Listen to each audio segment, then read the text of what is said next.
चित्रा। जी स्वामी।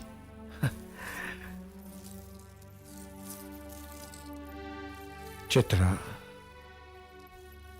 तुम संसार की कदाचित पहली नारी हो जो अपनी सुहाग रात्रि की मधुर बेला में, जब मिलन के अतिरिक्त और कोई वस्तु स्मरण नहीं रहती,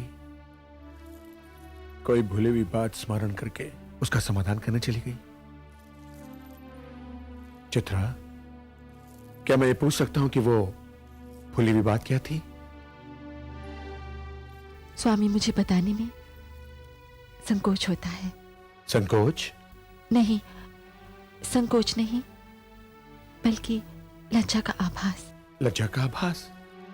तो ठीक है, यदि तुम न बताना चाहो तो तुम्हें पूरा अधिकार है। आप बुरा मान गए स्वामी।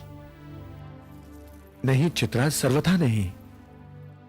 पुरुष हो या नारी, निजी बातें बताने या ना बताने का अधिकार दोनों को प्राप्त है। और यदि ऐसी कोई बात जिसे तुम्हें मुझे बताने में लज्जा का आभास हो, वो बात मुझे पूछने का अधिकार भी तो नहीं है ना चित्रा? अवश्य ही कुछ इतना अवश्य रहा होगा जिसके कारण तुम स्वयं को जाने से रोक नहीं पाई। हाँ स्वामी, ऐसा ही था। आप तो जानते हैं, मैंने अब से पहले का सारा जीवन लड़कों की भांति जिया है।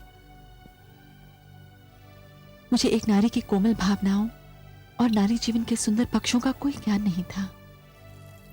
मुझे जिनसे ये ज्ञान मिला, जिनसे इन कोमल निर्मल भावनाओं को समझने का मार्गदर्शन मिला, मैं उन्हीं को धन्यवाद देने गई थी। स्वामी, यदि मुझे ये मार्गदर्शन ना मिलता तो मैं आज की रात्रि के सुहानेपन से आनंदित होने की कला ना जान पाती। पर वो कौन है, ये मत पूछिए।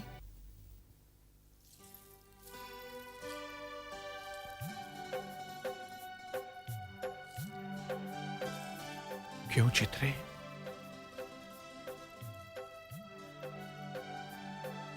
क्योंकि मुझे ये सोचकर ही लज्जा आती है कि मैं अब तक नारी होने के आनंद से परिचित ही नहीं थी। ये विचार आते ही मुझे लगता है कि मेरा अब तक का जीवन व्यर्थ गया। यदि मुझे इस आनंद का ज्ञान होता तो कदाचित मैं पहले दिन ही आपको देखकर आपकी बाहों में समा गई होती।